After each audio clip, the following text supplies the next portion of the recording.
What's up? What's up? It's another episode of The Void. Thank you for tuning in, joining, clicking in the future, whatever, archives, live. We actually do have some folks on live. What's up? Thanks for tuning in. Live chat. Get on the Skype. Tell your buddies. I don't know. There's not really a topic. I'm sort of freestyling a little bit tonight. Topsy-turvy life, and it is reflected, I'm sure, in the show. Let's see, I'm gonna try something. See if we can keep separate beats going a little bit longer in the background. Side AB available on Bandcamp right now. Oh, let me get the camera. So still in the shop studios for now. Still topsy-turvy, crazy. Stuff is everywhere. Got motorcycles in the background, as you can see. Well, I have one motorcycle and one, technically it's like a scooter. But anyway. Look, tonight's show is called Under the Bus. What does that mean? I don't know. I came up with it last minute. It's sort of a reflection. I was thinking as I was last minute, hastily putting together the show. And you know, I hope nobody says, "Oh God, you know, must not care about the show, and so you don't care, and it shows in the show." And it probably does. No production, no real, you know. It's a reflection. It's a reflection. I just don't have a lot of will, skill, and time right now to put into it. But I do want to just continue the discussion. So it's bare bones. It's really about talking about what is going on and sort of getting to the bottom of sort of societal issues or whatever is clever. So I feel under the bus, we are just all sort of getting thrown under the bus as, I mean, you could say American people, but I think it's more of a global class struggle is my take on it. But I don't know, what do y'all think? Just watching the record player, make sure everything. So I got a record player sitting on the back of this car in the shop studios. That's how crazy things are. But that's okay. We're gonna look back on these times and we're gonna remember sort of like what we went through in the beginning, and then someday I'll be able to dump some cash into the show, and it's gonna be like all professional and crap, and then you're gonna miss when it was like all shitty. Maybe I don't know. Maybe we'll just keep it shitty like this forever. I don't know. Whatever's clever. It's not even about the surroundings. It's about representing, right? Representing what? Real shit, like not perpetrating some bullshit, right? It just keeping keeping shit real, I guess. I don't know what else to say. The whole idea is to see through whatever crap's getting handed. Like for instance, the whole election crap. The way I keep seeing it and the way that I feel like is the reality is there's only so much that we are going to be able to make decisions about, and there's only so much. You must miss him so much. You must miss him so much. You must miss him so much. You must miss him so much. You must miss him so much. You must miss him so much. Okay, that wasn't supposed to. I thought it was supposed to just land on a. Maybe there's a scratch there. Okay. Anyway, look, there's only so much they can do. It's like, you know, you get to pick, like you're at school, you only get to pick from so many people to be the class president. And then when you get they get to be class president, it's not like they get to decide which textbooks that they're using. Or it's not like the student body gets to decide, you know, what day the weekends are on and stuff like that. So, you know, there's limited powers, and I mean, obviously there's supposed to be limited powers by, you know, breaking the government up in you know, with the checks and balances and the different houses of the government or whatever branches, excuse me. Yes, that is true, right? So that's part of why um, the executive branch has only so much power, right? But then we also have this. I believe there's, and it sounds Alex Jonesy, but it's on purpose. It's on purpose to associate this with Alex Jones. That in that the people that we do get to choose from. Sorry, let me adjust this camera here. The people we get to choose from only get to do so much. Like the principal, excuse me, at the student body president can only decide so much. They can maybe make choose what lunch happens on what day for one day of the week or something like that, or I don't know, like they get to do little things that are symbolic shows of some level of authority and ceremony and or some little bit of impact, but really, there's a whole other hierarchy that's making the decisions, and the big decisions, the systemic decisions within the school. So that's sort of like, it's not that it doesn't matter between Trump and Biden, for instance. But at the end of the day, it sort of doesn't matter. Systemically, it doesn't matter. Yes, there's going to be some, there are going to be, I guess you could say, minority groups that would likely be affected, it seems, in my view, as far as with the Trump folks. But I don't know. Trump folks deny any kind of issues with I don't know, with a race or whatever, and they say that that's all made up. So I don't know. With one of the problems that I think that is a component of our societal decay is that people are so okay with lying and it's okay if they even get caught lying, and there's like no shame. Like it just goes away. Like the wind just blew it away. And for some people, not everybody obviously is like that, but some people are like that, and I don't know. And it's becoming like Trump can lie as much as he wants, and it doesn't matter, and he doesn't care, right? So I think you get to a point where you have these sort of, but people in basically, I mean, leadership positions. I just talked about how there's limited government and limited powers by the government, and yes, that's true, but there's still a component of leadership. The president of the United States is supposed to be sort of setting the tone, I believe. You tell me if I'm wrong. I thought the president sort of sets the tone for the country. I mean, it's the main representative of the country to the world and to the American people. And I don't know. I just don't get how some folks just vibe with Trump so well. I mean, I don't know. Biden is not gonna. He doesn't,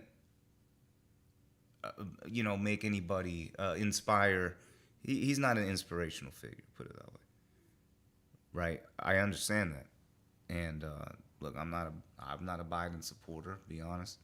Right? So, I'm just saying that Trump is out of this world, sort of like historically crazy, like different as far as presidents go. And the way the American people responded, I believe, and I'm not a historian, and especially in presidential affairs like that, but it would be interesting if a historian on presidential affairs and the American people who was capable of looking at an objective reality, like what was really real. Now, considering the crap that even came out of that time would have been biased. So whatever survives to even be viewed upon by the biased eyes of the historian has already gone through the filters of bias. And even to survive till today, would have to have made it through filters of bias that could have destroyed that stuff, right?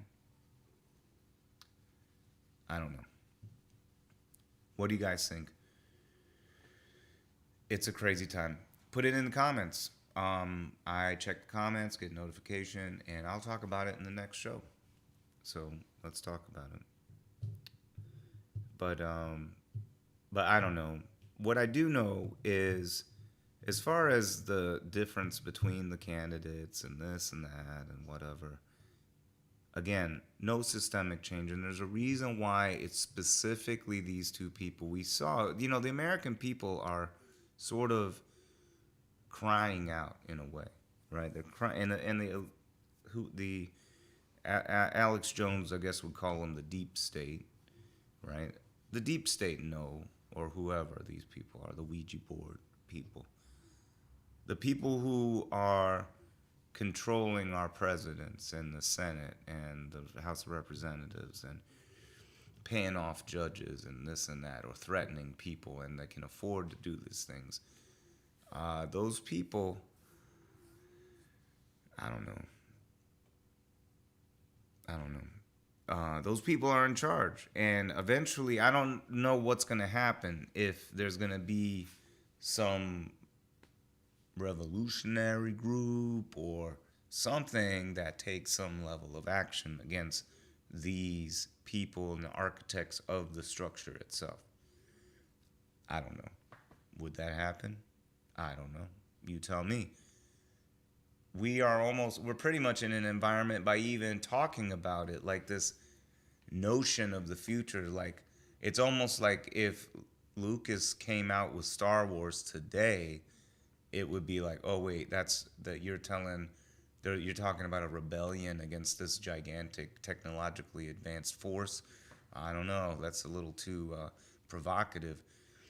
And then I don't know, it just would be I wonder if it would be like, whoa, you're sort of giving people hints at what they should do. So I don't know. I don't know. I feel like we're in a weird time. So if we talked about, like, what in all reality, if as people get more desperate, as people feel like they have nothing to live for, they'll find something to die for. So what if people start finding things to die for? What would they find things to die for? Can we even ask that question? We got a suicide epidemic, people already killing themselves. What if they found the cause? Where would they go? How would they know? Would they already figure it out? I don't know. I just think that there's a potential for that direction. But then again, a lot of propaganda, a lot of societal norms, and a lot of different things make it so instead of dying for a cause, people just go kill themselves. So it's a different kind of trauma or something that's happening. But I just have this sneaky suspicion that somehow, if there was some kind of spark of something, there's this like voltage, it's like a pressure building, like something like that. And it's not even the reality. See, that's the thing. The propaganda is so strong. The propaganda is so strong that right now people are looking at each other, right? They're looking at factions like Trump supporters or conservatives or right-wingers or militia or Black Lives Matter or John Brown Gun Club or Socialist Rifle Association, even though they really stay out of a lot of stuff.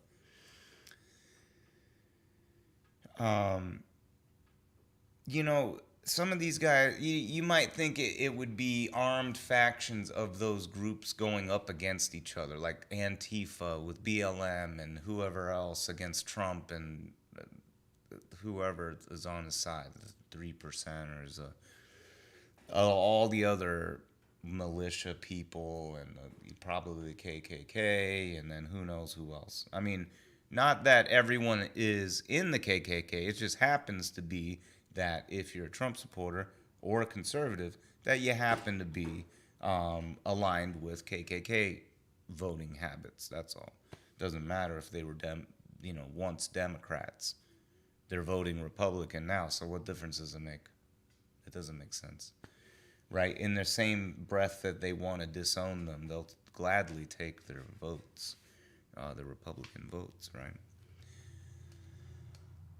And the reality is, some of them disown the KKK in public because they don't want people clutching pearls, but they put on the suits late at night. They don the caps. You know what I mean? I lived in Oklahoma. There was people I knew in the school that were like that. So whatever. That's just the shit. I don't know. I don't know. They get mad if you said anything about KKK because their uncle's in it, and they go to Klan meetings, and they like the people, and they have good lemonade. It's like, what the fuck, man? Like, Klan is alive and well because you fucks, and like, of course they're gonna deny all the shit out in public, but when they're like home with Tom, Dick, and Harry, and Sally, and whoever the fuck, Louise May, and then next thing you know, they got a fucking burning cross, and they're all in their caps and gowns. You know what I mean? Ain't no graduation. Anyway, I'm just saying. It's some fucked up shit. And this country has not reckoned, officially, has not really reckoned with a good leader that wasn't, I mean, Obama tried, but you got racists, man. They've fucking, you can't be black and try to make it happen. I just don't think it'll work. Because those people have it in their mind already that they're not going to listen to you because you're black. I mean, it's just, I don't know. I mean, yeah, maybe Frederick Douglass turned some people around. Maybe that black dude on Vice that goes to Klan rallies and shit and turns people around. Okay, that's cool. But it's not, that's not enough. You know what I mean? That's not a transformative figure that's going to sort of like, that's not even, I don't even know if a transformative figure will work. I'm just saying a lot of these guys are sort of authoritarian. That's why they love Trump. No matter what, anybody that's against Trump, they'll find a reason to not like them, right? To kick them out of the group. And so they have found their strongman. They have found their dear leader for their authoritarian rule. There is a it's just like, look, you think the Germans are the only ones that could have a fascist government? You think Italians, what, it's genetic? Well, then again, think about this. How many Germanic people are in America? How many Italian people are in America, right? So now what? Are we going to, play the same games that people like to play and try to, like, lump people in and say that there's behavioral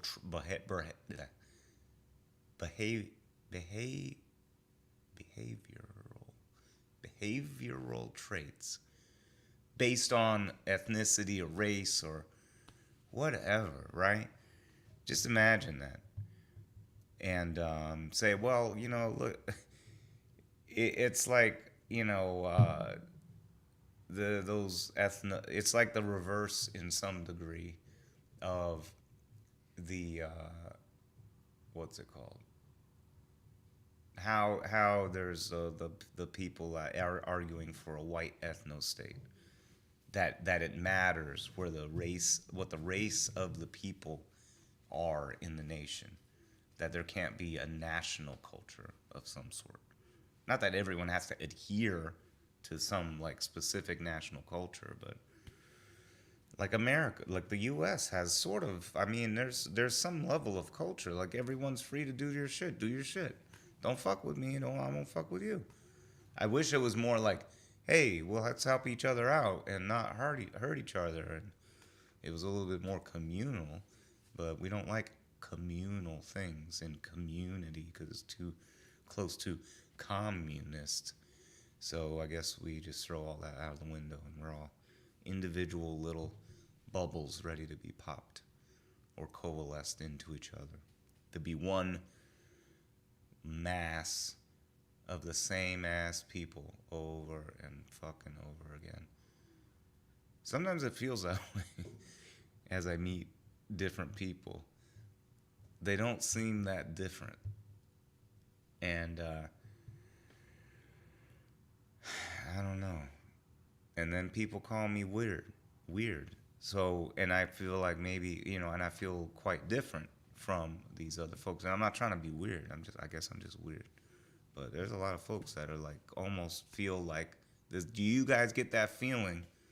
And that you run into folks that are almost like people in society that are a lot like each other, but they might even look different, but they have a lot of behavioral. God, I can't say that word. Behave. Damn it! Somebody said. I don't know why I can't say it. Anyway, those traits. Screw it. I don't care. Superfan Chris is on. What is up? We've had someone else on. I don't know who's been hanging out, but welcome. Whoever you are out there in YouTube world. Yeah, so anyway.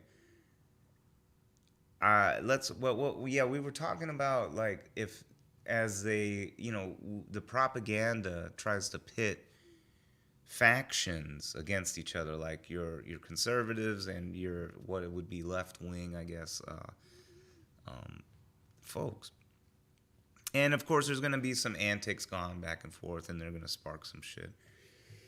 And the media is going to play that up and focus on that. But what is really revolutionary, and what I'm wondering is really going to happen one of these days, is when, and I'm sort of not like I'm just what if I wrote this down in a journal and published it as haha James's crazy predictions, I feel like it's like, hey, these crazy. I don't know if maybe I'm so paranoid that the government is going to because I feel like they're so paranoid of an actual revolution that anything that could possibly incite that kind of thing in real life, not the fake kind, not the stupid Proud Boys bullshit or whatever, all that, talking about Civil War bullshit. They don't give a fuck. Go ahead, kill each other.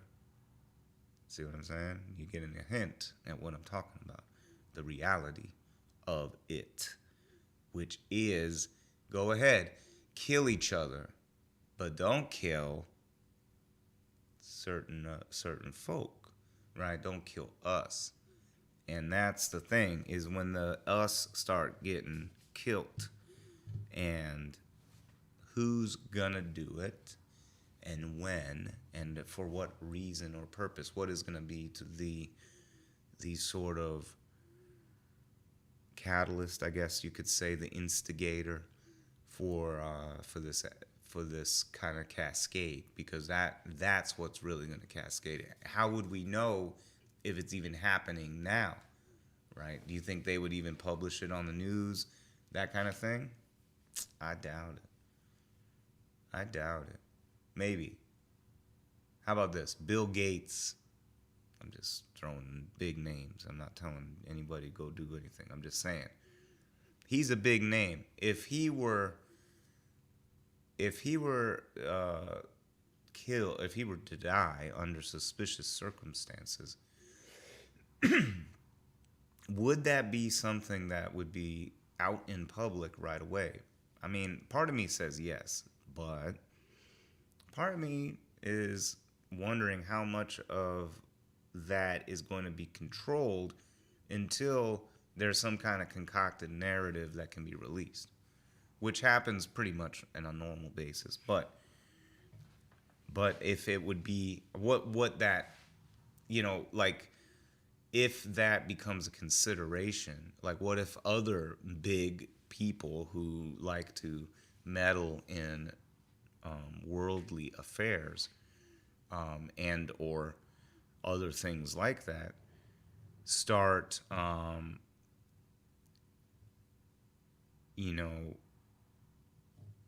that fate reaches them as well. then what? Right? Then what kind of reaction? What kind of media control? Those kinds of things. And then people start, and then, then there's going to be a real definite bifurcation in society where, like, these people that are being found out, because if people really wanted to know, they could really know and look at what's happening. And they start getting found out, and then they have to live a different kind of life, right? So, and then the people that they hire, how do they know that the people that they hire aren't? And it becomes a Fight Club situation, right? We haven't reached that point because everybody's got all of the media and the propaganda and these folks that are itchy against each other, or that are caught up in the swell about left wing and right wing and the yin yang that's associated with either side, that makes each other mad about each other, about your neighbor, about da-da-da. Nah. Look, they purposely pick a Biden nonsense, like waste, like useless guy, waste of flesh up there, right? Why is he even around, still doing anything?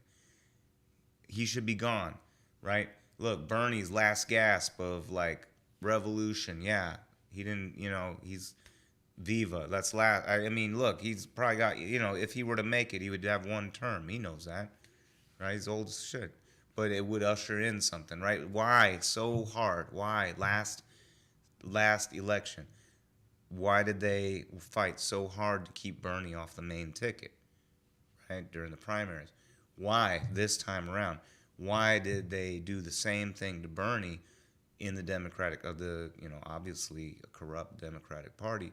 Why would they do that against the will of the people in order to put the sock puppet Biden in there, right? They are bought.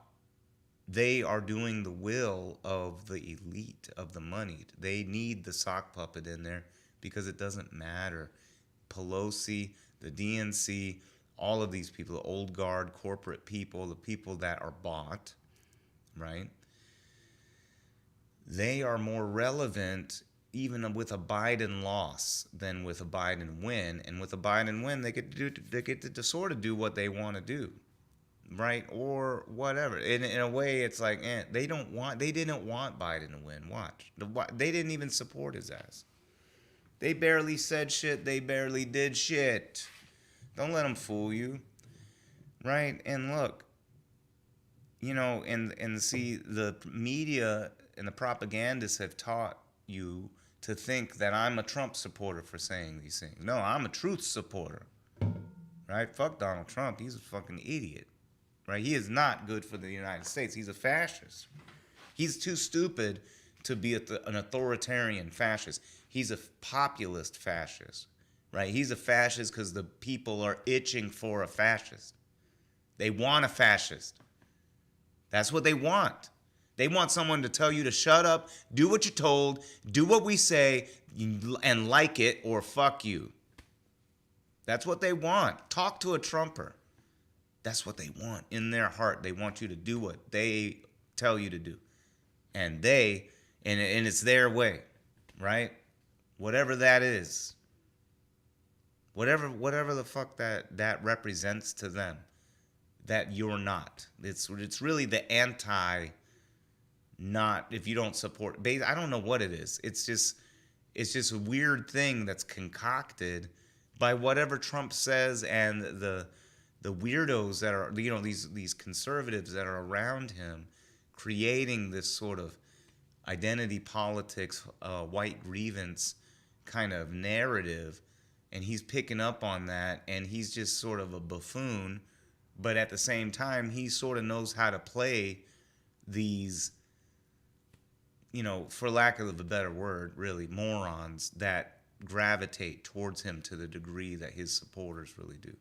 Now, not to say that, right, we are trained, people are trained to automatically flip to a 50-50 binary. Look, there's other people that were running for president. If another person that you really like and believe in was running for president, would you have voted for them? Or would you have voted for Biden? Or would you have voted for Trump or whatever? You know what I mean? These are that's the thing that's happening right now, is that people are trained to only look at this binary, and it works. It works. Superfan Chris says the media is the voice box for the Ouija board players. Yes, absolutely. The media, you don't even get to see who's on the Ouija board. Most of the media doesn't even get to see who's playing Ouija. Only a couple people even know a little bit about it, and there's like a courier that runs and opens the door, and sometimes people get to peek in the room and see who's playing at the table of the Ouija. But it's always changing a little bit, right? But you don't get to you don't get to see, like you and me, normal people.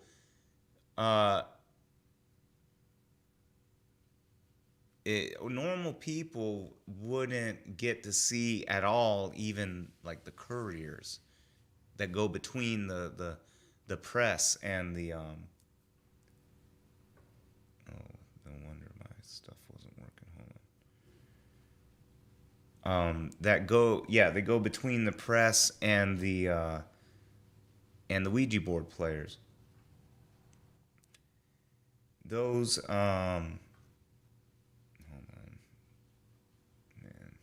someday live producer.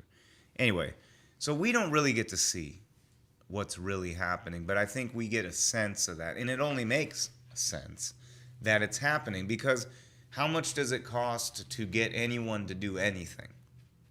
Name it. Superfan Chris says they're spewing propaganda and divisive rhetoric. Yeah, absolutely, because it's better for them to have you dig in your heels and consume their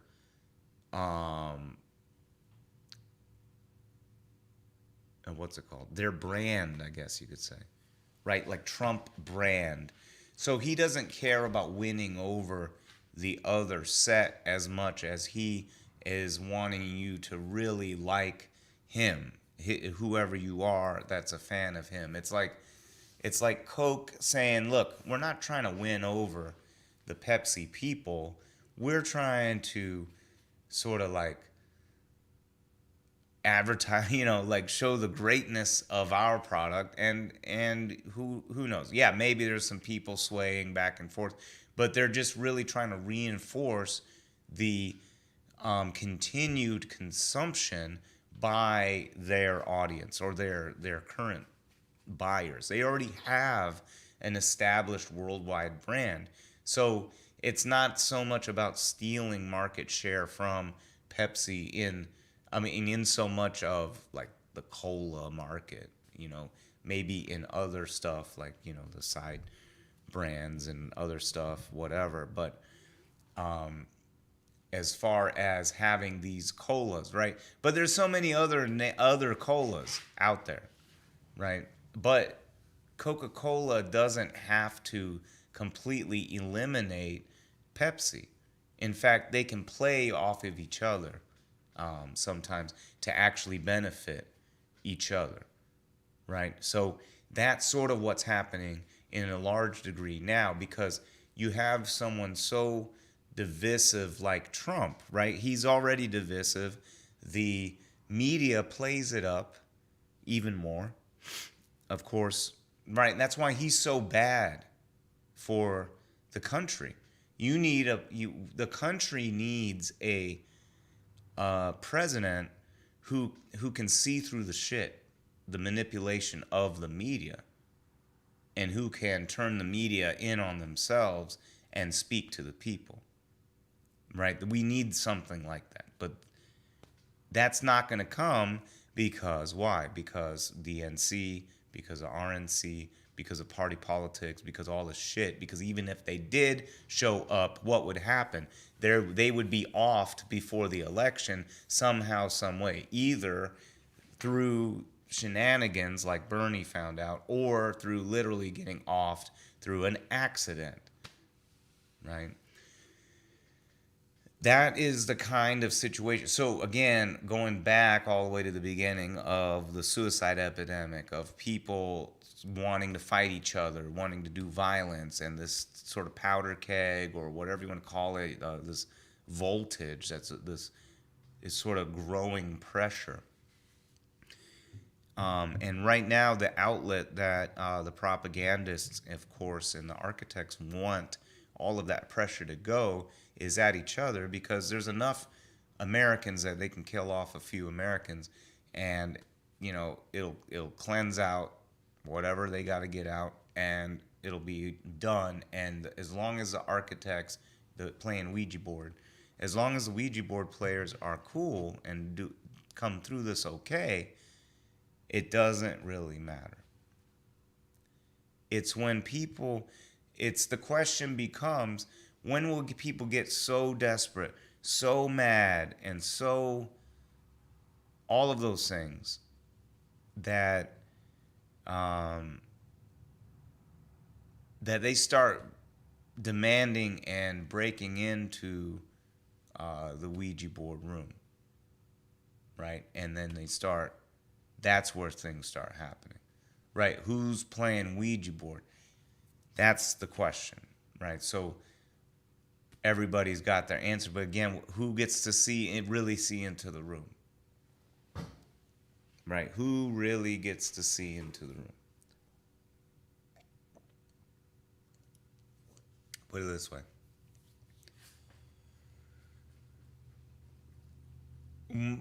The reality of what, I mean, maybe it can be known and shown, but in a world where you're the only one who knows the truth, what are you other than crazy? Really. So, that being said,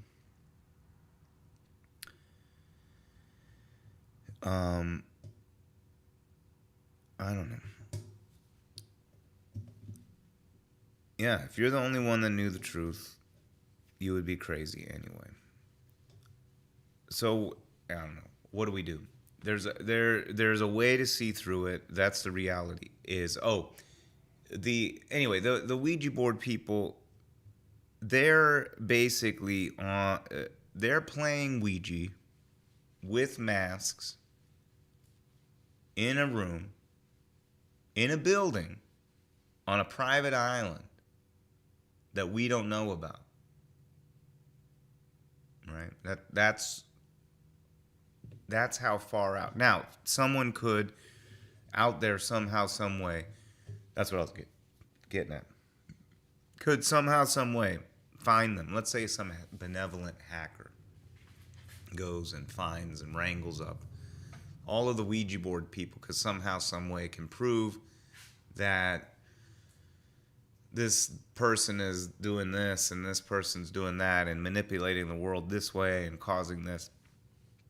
And let's say they present that. How do you know it's real? Right? And then what? Would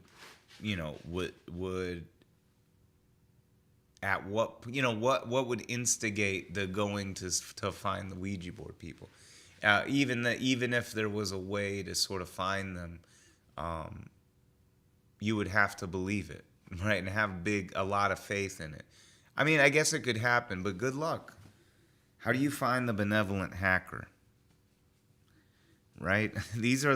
You need like this merry tribe of people.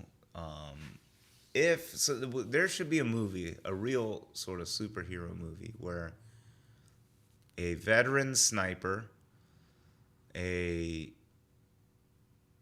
don't know, maybe just a band of veterans and or people that are also relatively firearm astute, and a band of benevolent hackers, and then a supporting cast of just a bunch of people, right, that are part of this, that want to support this effort. And they found these people and started going and doing something, right? That would be sort of crazy. But how would that? Who's gonna form the fellowship, right? Who's gonna form the fellowship of the revolution, right? Good luck. Because if you go around forming the fellowship of the revolution, you bound to get wrangled up, right? And because there's so many eyes and ears, big brother listening, big brother watching.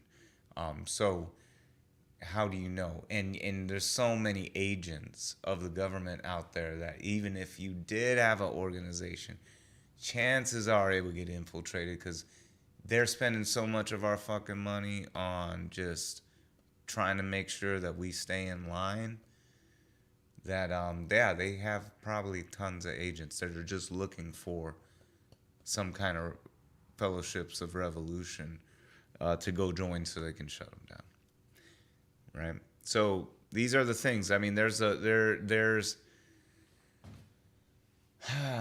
going to be a point where we're in a technocratic authoritarian world, and it's going to be really difficult to make a move. We got to think about that as a species. That there could be a ruling elite at some point, the Ouija board people, that basically enslave everybody else. It could happen.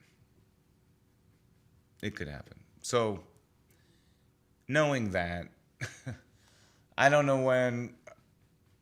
If you made a move at the wrong time, you're crazy. If you make the move at the right time, you're a hero. So, I don't know. I don't know these things. However, I just feel like that somehow, some way, that there's enough molecules and just, I don't know. Like there's a complex array of chemicals and different compounds floating around in this primordial ooze, pre-revolutionary ooze.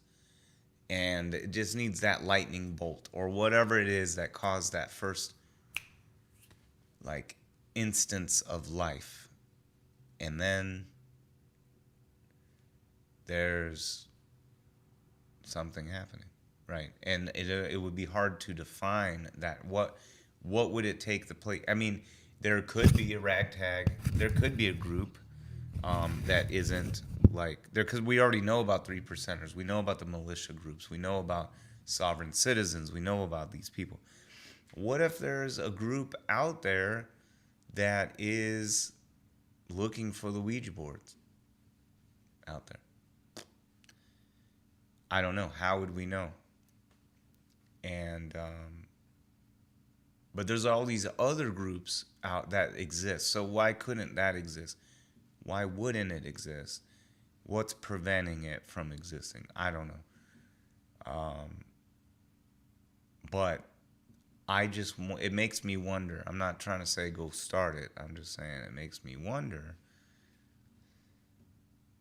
I don't know. At what point is it going to happen? And it didn't, that I think I heard, depending on the historian that you learn from or hear from or read through or whatever, during the Depression, who was it? With the new Roosevelt had basically had a revolution brewing, right? Because capitalism had failed, and we had to see there was basically a call for socialist, communist revolution, whatever. I don't know exactly how they would have rolled it out. I don't know what tenets So instead, they said, look, he said, I'll give you the New Deal. We'll do labor protections. We'll do 40-hour work week, blah, blah, work programs, all of these things, right? So he could sort of like patch all of the big holes in capitalism. And he kept it around and whatever, right? And that's the kind of thing that's happening. Because he might have there may have been that situation where the Ouija board was the Ouija board players were being targeted, right? And they were about basically saying, look, your wealth and everything that you know about in America is going to be worthless here once we revolt and take over the shit. And they take it. Then what? They're starving, people are dying, they're selling their children. Either you do some shit or the fucking mob's gonna just, like, you're gonna have to kill everybody with the military, and good luck. Do you think the military's gonna kill men, women, and children? Maybe. I doubt it, but that's what I'm saying is we are reaching a level of depravity that it might not be that questionable that some of the military might be okay slaughtering fellow Americans because of ideology. I don't doubt it. There's a lot of people with rhetoric and talk as if that's the case, that they would easily and gladly mow down a bunch of liberals, for instance. They have a mental disease, after all. If the war were to start, they would have zero qualm, just mowing them down. If that's how if they were able to mentally identify all the people as liberals, they could kill them all. That's what some people are. They're like that. If we said that about conservatives, they would probably call you crazy or whatever. But I'm just saying, it's out there. There's people like that. I've known them. I've ran into them. I've been around them. But anyway, what do you guys think? What is causing the divisiveness? All of that stuff. I think a lot of it's social media. We blame the media, but I think it's the social media. There's that show, movie, documentary, Social Dilemma on Netflix. Pretty good documentary. I think it tells us a lot of things that we feel and see. Maybe not. Maybe some people don't. I think people that need it the most, they won't watch it. They won't be introspective and reflective enough. You know why? Because they'll be on their fucking phones on Instagram and shit. They're not going to watch the fucking show. You would have to, you would have to be like a parent and take someone's shit away. Like, I don't know. I don't have a lot of faith anymore in people's capacity. Look, I don't know. It's, I think some people are just addicted to that shit. It worked too well. Look, I got addicted to it for a while. I found myself just getting immersed in social media. Not in a good way. I got it, into arguments and stuff like that, and just really, into spreading and like expressing myself via memes and articles and things like that. And sort of virtue signaling some position of some sort. And this is what I believe, and blah, blah, blah. And I as if arguing and debating with this other side, quote unquote side, was going to convince people and make some kind of difference. Now, I have over the years, actually quite a few, I have had people get in touch with me on Facebook and thank me for various things. So I've had someone thank me because I battled someone on a Facebook comment, thing, and they sent me a message saying that it sort of shattered their worldview, and they were like, "Wow, I have no argument against this." And it's airtight, and it just totally changed my perspective on the whole world. And it was you could tell it was a very sort of like a pivotal moment that he's like something clicked, right? That was pretty cool. Having some of some of my I guess just different people telling me that they enjoyed, or you know like they enjoy my presence on social media because I defend, or I'm able to sort of take up a position and articulate a position that other people might not. Maybe because sometimes what I would do is read some comments and I could see someone is trying to make a point, but they're sort of failing, and someone else is jabbing them with some other things, and then I will sort of like bring in all their point, counter all the other points, and then close it up with a couple new points to seal it up, right? And they would be like, "Wow, that really that really helped give me a way to articulate that position, because I don't know, no one else is talking about it, and I don't know how to say it. Like, I feel it, I know it, and when you said those words, when I read those words, it made sense to me. That's exactly how I feel, and now I have the words to say it to someone. And I never thought of that. And then you think about a book, or think about speech writers, right? These people are writing for someone else. Why can't they just come up with their own words? Well, some people are better at it than other people, right? And not to say I'm the greatest or whatever, but I mean, I have like this show where I'm open to, I gladly accept and promote that people from other philosophical or ideological or whatever, people with different perspectives, come on and discuss, and we can disagree, right? And don't get mad if I don't buy your shit. You know what I mean? I'm not going to get mad if you don't buy mine, but let's hold to some level of reality, and let's agree.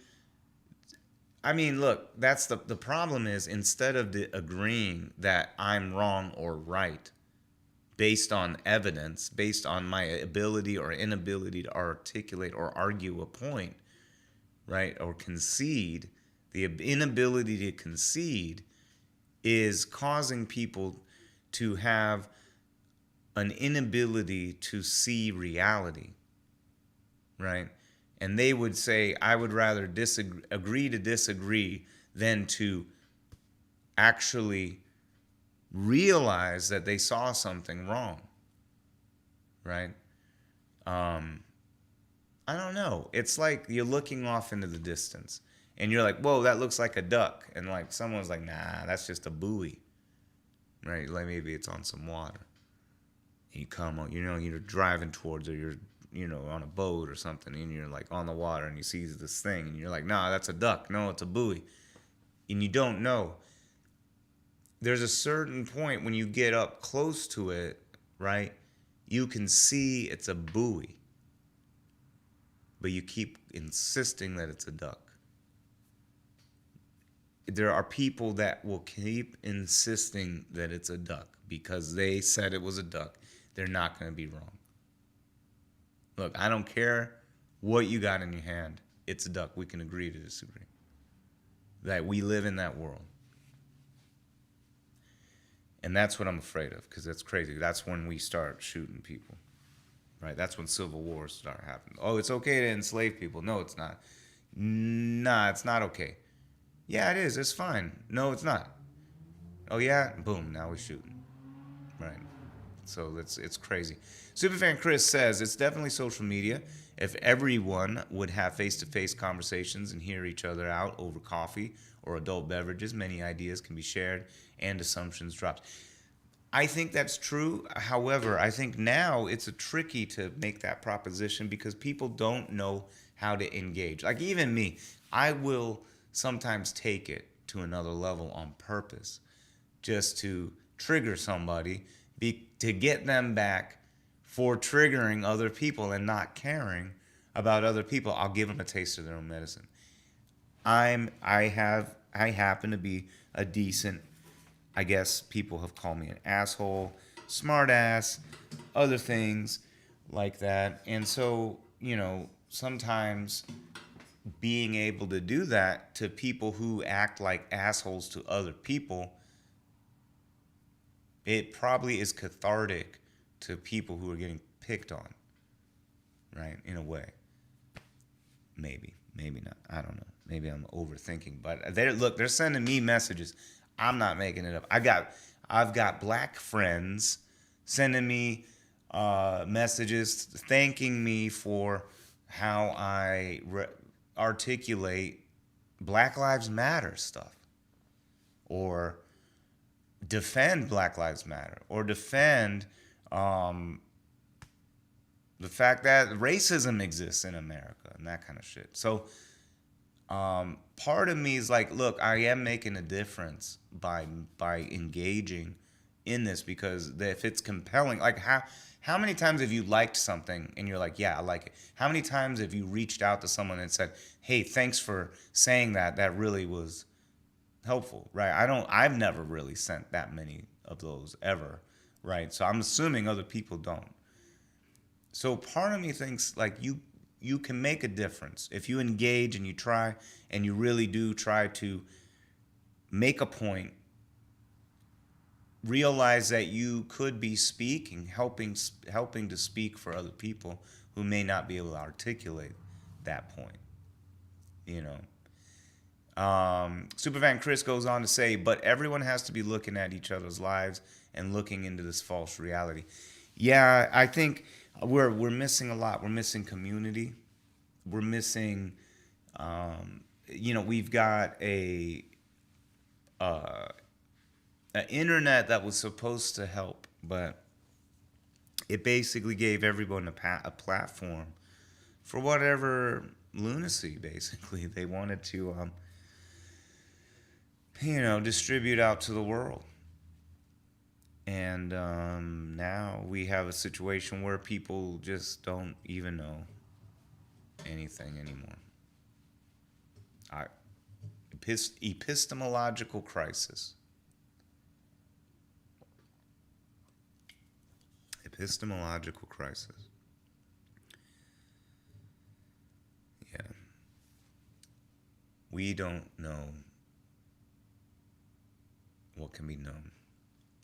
What's real, what's not real. We're so disconnected from whatever it is that, I mean, there's an ulterior motive constantly for someone to report something. Is it because they want to make money, or is it because they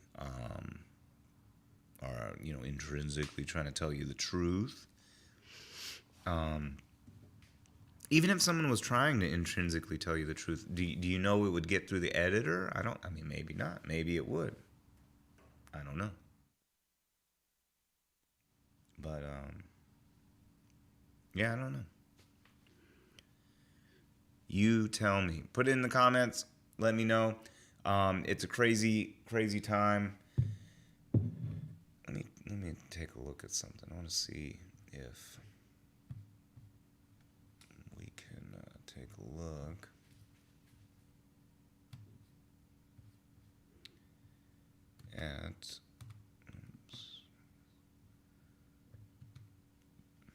I wanted to show you something. There was something I ran into in an innocent way, and I didn't know that this was a thing. So let me show you. Now let's just go through this. We'll do this for a couple moments, and maybe we'll make this part of the show. So we'll close on this thing that that I found. All right, so let me. Okay, I gotta use. I wish someday when I have a live producer, we will be able to make this work a lot easier. Okay, that's not working.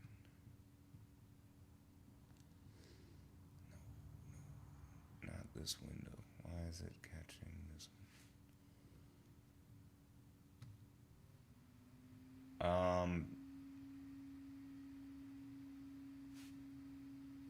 Dang it, why? Ah, man.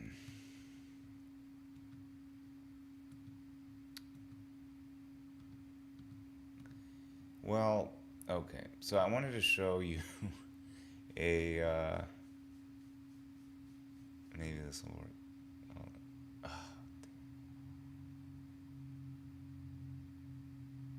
it didn't work. Okay, I wanted to show you something.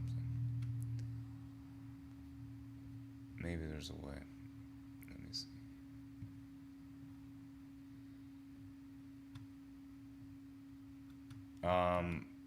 If you look up GY6, hashtag GY6 on Instagram and probably other places. GY6 is a engine code for a Honda originally designed by Honda,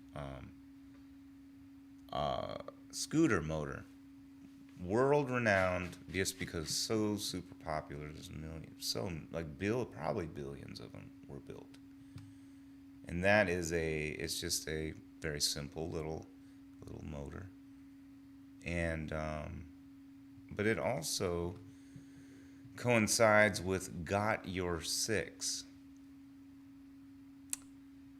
Got Your Six. All right, that's not. Dang it! I wish I could. I'm gonna have to figure out how to make this work. Okay.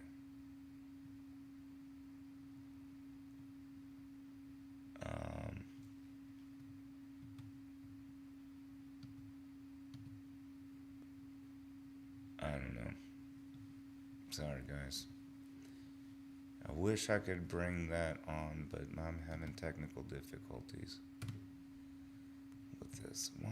Why is it gotta be like that? Why? But that's what man, I really wish I could show you. Because sometimes, yeah, so it corresponds with Got Your Six. And I'll figure it out next time. But just if you get a hankering, check it out, and what you'll see is you'll see these memes that are usually pretty inflammatory. So in the midst of all of this scooter stuff, you'll get, if you follow the hashtag GY6, you'll run into it. Now, it's only showing the top tags. Instagram, there's still you can only see so much on Instagram on any hashtag because they're afraid that there's false information that would be harmful to the election. I don't know anymore. I just don't know anymore. Our society's thrown on the bus. Is there a solution? Can we make it work? I don't know. You tell me. I can't. I don't know. I'm not the expert. Am I supposed to be the expert? Nobody trusts an expert anyway. So, look, you tell me. You tell me. Oh, maybe. Yeah, it's stupid Instagram. Anyway, even if look, it didn't have any of the inflammatory stuff. Usually it's like uber right-wing inflammatory, like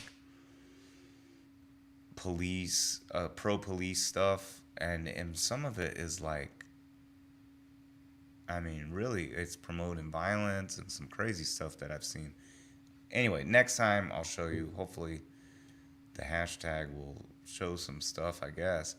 I've seen it go through my news feed with it, so I don't know. I've seen some of these things. I'm like, whoa, why am I getting this weird militia, pro militia thing, or like crazy pro police meme or something? And it's hashtag GY6, which is Got Your Six, right? That's code for got your back, basically, 6 o'clock, right?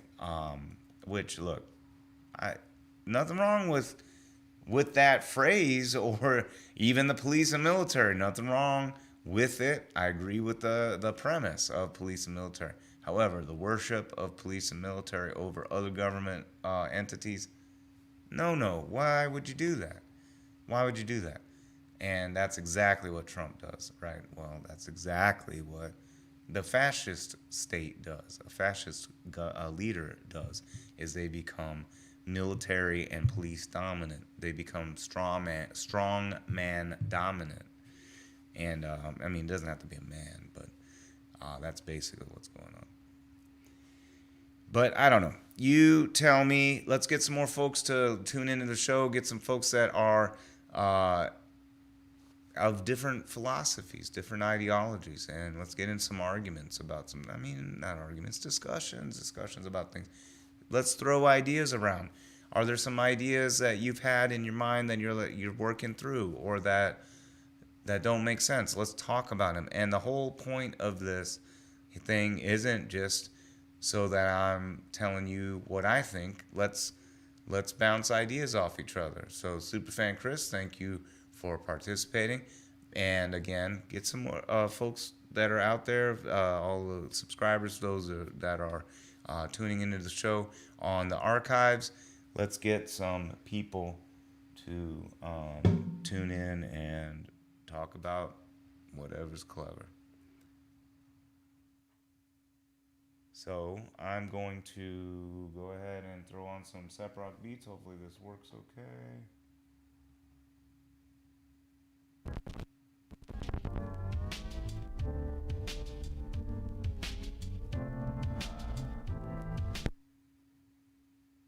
I can't see the...